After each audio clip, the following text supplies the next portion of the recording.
Shalom, salam damai sejahtera Bapak Ibu, Saudara dan Saudariku seiman. Semoga Anda semuanya dalam keadaan yang sehat walafiat, tetap semangat, tetap tersenyum, dan tetap berpengharapan pada Tuhan kita Yesus Kristus. Anda selalu dalam lindungan kasih Tuhan. Buat saudara dan saudariku yang sakit, semoga dalam nama Tuhan Yesus, Anda sembuh. Senang berjumpa kembali dengan Anda dalam permenungan harian Sabda Tuhan, Embun Sabda, hari Jumat 25 Juni 2021. Mari kita siapkan hati kita siapkan diri kita untuk mendengarkan dan merenungkan firman Tuhan. Tuhan sertamu dan sertamu juga. Inilah Injil Yesus Kristus karangan Santo Matius. Dimuliakanlah Tuhan. Setelah Yesus turun dari bukit, banyak orang berbondong-bondong mengikuti Dia. Maka datanglah kepadanya seorang yang sakit kusta. Ia sujud menyembah Yesus dan berkata, "Tuan, jika Tuan mau, Tuan dapat mentahirkan daku." Lalu Yesus mengulurkan tangannya, menjamah orang itu dan berkata, "Aku mau, jadilah engkau tahir." Seketika itu juga tahirlah orang itu dari kustanya. Lalu Yesus berkata kepadanya, "Ingatlah, jangan engkau memberitahukan hal ini kepada siapapun. Tetapi pergilah, perlihatkanlah dirimu kepada imam dan persembahkanlah persembahan yang diperintahkan Musa sebagai bukti bagi mereka." Demikianlah Injil Tuhan. Terpujilah Kristus. Saudara dan saudariku seiman, saya ajak Anda merenungkan hidup doa, permohonan dengan iman, kerendahan hati, dan penghormatan, dengan kepasrahan total. Kisah penyembuhan orang kusta, orang yang paling dikucilkan dari kehidupan bermasyarakat dalam ada tradisi orang Yahudi pada zaman itu. Mereka dikucilkan dari kehidupan bermasyarakat. Kita dengar dalam Injil bagaimana dia datang bertemu dengan Yesus. Kisah ini terjadi karena beberapa hal, hemat saya. Pertama, orang kusta, dia datang kepada Yesus dengan penuh keyakinan teguh. Keyakinan teguh bahwa Yesus bisa menyembuhkan penyakitnya. Yang kedua, dia datang dengan penuh kerendahan hati. "Tuan, jika Tuan mau, Tuan dapat mentahirkan daku." Satu kerendahan hati yang luar biasa yang dia tunjukkan ketika dia datang kepada Yesus. Ketiga, si kusta ini datang kepada Yesus dengan penuh penghormatan, dengan penuh kepasrahan total.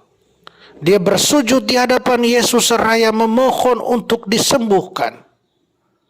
Dia bersujud memohon untuk disembuhkan. Dia menyerahkan semuanya pada Tuhan Yesus.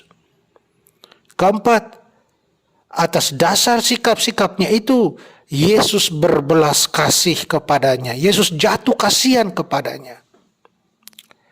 Saudara dan saudariku seiman, sekalipun hukum Taurat melarang seorang rabi untuk kontak langsung dengan seorang kusta, tetapi Yesus mengulurkan tangannya ke atas orang itu dan berkata, "Aku mau, jadilah engkau tahir."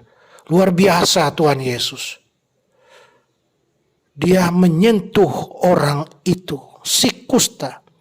Walaupun dilarang oleh hukum, dia sentuh dan dia katakan, aku mau, jadilah engkau tahir. Saudara dan saudariku seiman, sikap doa permohonan orang kusta itu hendaknya menjadi contoh ketika kita menyampaikan permohonan kepada Tuhan. Doa permohonan kita hendaknya didasarkan pada iman yang teguh akan Allah yang maha baik itu, akan kebaikan Allah, dan disampaikan dalam semangat kerendahan hati, dengan semangat penuh hormat, penghormatan akan Tuhan, kepasrahan pada Tuhan, pengharapan pada Tuhan. Saudara dan saudariku, doa kita, permohonan kita hendaknya tidak memaksa Allah. Seandainya Tuhan berkenan, Tuhan bisa mengabulkan keinginan kita, keinginanku. Kita boleh menyatakan keinginan kita kepada Tuhan, tetapi soal pengabulannya berada sepenuhnya dalam tangan Allah. Permohonan orang yang sakit kusta kepada Yesus ini merupakan salah satu contoh doa permohonan yang baik. Ia memohon dengan didasari oleh iman dan kerendahan hati serta pengharapan total, kepasrahan total, penghormatan akan Tuhan. Imannya diungkapkan dengan kata-katanya, Tuhan dapat mentahirkan aku. Artinya apa? Artinya ia percaya betul bahwa Tuhan pasti dapat mentahirkannya. Namun ia juga memohon dengan kerendahan hati ketika berkata, Tuhan, jika Tuhan mau, jika Tuhan berkenan. Artinya, meskipun ia percaya bahwa Tuhan Yesus dapat mentahirkannya, ia tidak memaksa Tuhan. Iman dan kerendahan hatinya, kepasrahannya, pengharapannya, itulah yang melahirkan jawaban dari Yesus, aku mau, jadilah engkau tahir. Maka ia pun langsung sembuh. Saudara dan saudariku seiman, kita dapat membandingkan dengan permohonan yang kurang didasari oleh iman sehingga membuat Tuhan tidak berkenan. Itu sering terjadi dalam kehidupan kita zaman ini, dalam kehidupan iman kita, di mana kita seakan-akan memaksa Tuhan untuk mengabulkan doa permohonan kita. Kalau tidak dikabulkan, maka kita akan menyalahkan Tuhan atas segala apa yang terjadi dalam hidup kita. Kita tidak melihat kehendak Tuhan. Kita tidak mau berpasrah. Kita tidak mau berpengharapan total kepada Dia. Saudara dan saudariku, mari kita berjuang untuk hidup dalam iman seperti halnya si kusta. Hidup penuh iman, kerendahan hati, penghormatan, kepasrahan, pengharapan total akan Tuhan kita. Semoga kita semua boleh kemudian mengalami apa artinya hidup penuh iman itu ketika kita menyampaikan doa-doa permohonan kita. Amin. Mari kita mohon kekuatan dari Tuhan, kita berdoa. Ya Allah, kami bersyukur karena melalui putra-Mu Yesus Kristus, Engkau telah mengangkat martabat orang-orang yang kecil, lemah, miskin, tersingkir, dan menderita.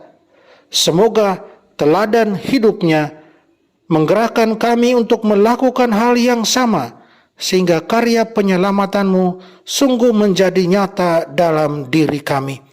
Sebab Dialah Tuhan dan pengantara kami yang bersama dengan Dikau dalam persatuan dengan Roh Kudus, hidup dan berkuasa Allah sepanjang segala masa. Amin. Mari kita mohon berkat Tuhan. Tuhan sertamu dan sertamu juga. Kita sekalian, semua orang yang kita kasih dan sayangi, segala usaha dan kerja kita dilindungi, dibimbing, dan diberkati Allah yang Maha Kuasa, Bapa dan Putra dan Roh Kudus. Amin.